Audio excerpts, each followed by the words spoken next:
শেষই করে ফেলবো আমি। চুপ, ডাক্তার বের একদম চুপ।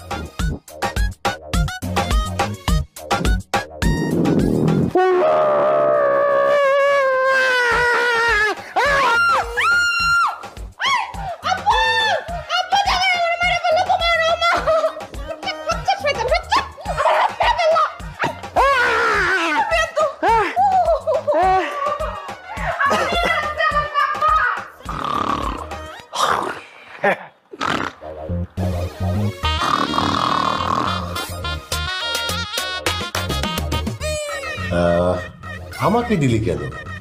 জামাই বাবাজি কি দিলি? বাবা তুমি তো মাছের মাথা খেতে পছন্দ করো, তুমি খাও। ওকে তো মাছ দিছি।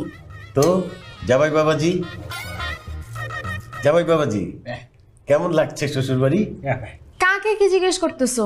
সে তো কলা গাছ, সে তো কথা শুনেও না বলতেও পারে না। তুই এইভাবে কথা বলিস কেন মা?